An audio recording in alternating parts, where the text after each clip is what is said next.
পঞ্চম শ্রেণীর 18 জন ছেলে ও 27 জন মেয়ের মধ্যে সমানভাবে ভাগ করে দেওয়ার জন্যে সর্বাধিক কতটি চকলেট লাগবে? সর্বাধিক কতটি চকলেট লাগবে? সেই একই কথা যে 18 ও 27 এর লসাগুই সর্বনিম্ন চকলেটের সংখ্যা।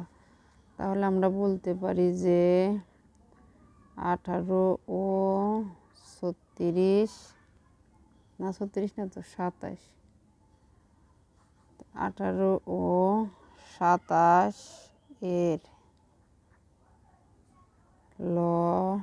লসাগুই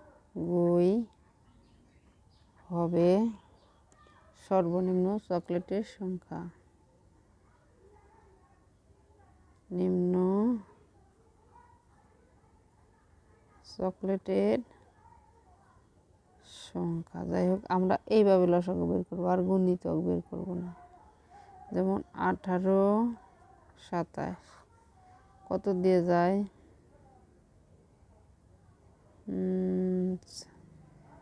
3 দিয়ে দেই। 3 6 18, 3 9 27। আবার 3 দিয়ে দিলে 3 দুগুণে 6, 3 তিরিক্ষা 9। সুতরাং 18 ও 27 এর কি লসাগু কত? 3 গুণ 3 গুণ 2 গুণ 3 সমান 3 দুগুণে 6, 3 6 18, 3 18 54। সুতরাং 18 ও 27 এর নির্ণেয় লসাগু কত? 54। সুতরাং আমরা বলতে পারি কি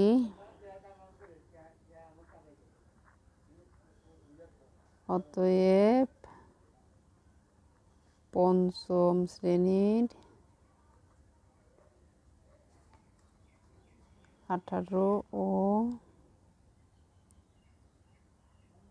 18 জন কি ছেলে, 18 জন ছেলে ও 27 জন মেয়ের মধ্য, কি বলতো, মধ্য সমান ভাবে ভাগ করে দেওয়ার কি জন্য সর্বনিম্ন 54টি সর্বনিম্ন কি 54টি কি লাগবে? চকলেট লাগবে। চকলেট লাগবে। উত্তর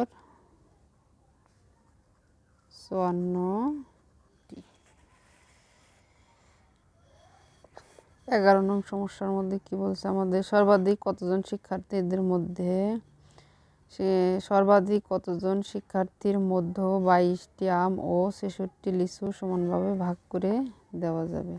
সর্বাধিক কথাটা যেটা উল্লেখ থাকে সেটা সাধারণত লসাগু হয়, এই গসাগু হয়। তাই তো আমরা বলতে পারি যে 22 ও 66 এর গসাগুই হচ্ছে সর্বাধিক শিক্ষার্থীর সংখ্যা। তাহলে আমরা গসাগু, এখানে কিন্তু আমাদের নির্ধারিত বলে দেয়নি যে আমাদের কোন পদ্ধতিতে গসাগু নির্ণয় করতে হবে। সেই হিসাবে আমরা যদি বলি যে 22 ও কত 66 এর গসাগুই হবে কি হবে? সর্বাধিক শিক্ষার্থীর সংখ্যা। কি বলছে আমাদের? এই যে সর্বাধিক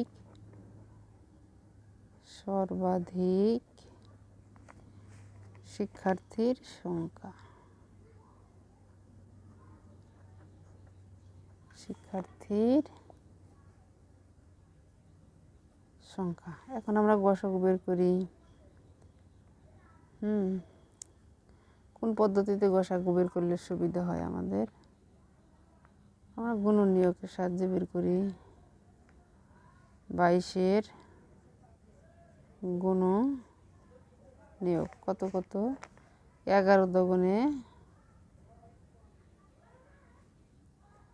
দগুণে 22। আর কিন্তু নেই, যাই হোক এখানে গুণ না কমা হবে। 11 22 এক তো আছে, একের গুণই নাই। 66-এর গুণনীয়ক, 66-এর গুণনীয়ক কত? 1 2 3 6 11 22। তারপরে কত? 36 আর 66। এখন আমাদের এখানে কিন্তু আরও আছে 22, 11 দুগুণে 22। তাহলে আমরা বলতে পারি 22 ও 66-এর কি সাধারণ গুণনীয়ক কত? 1 2 11। আরও আছে 22। 1 2 11 22। সুতরাং 22 ও 66-এর গসাগু কত? 22। সুতরাং সর্বাধিক 22 জন শিক্ষার্থীর মধ্যে আমরা বলতে পারি যে অতএব 22 জন শিক্ষার্থীর মাঝে 22টি আম, আমি তো নাকি আর 66টি লিচু সমানভাবে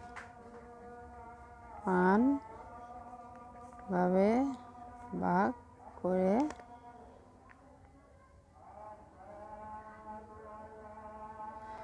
দেওয়া যাবে। উত্তর 22টি।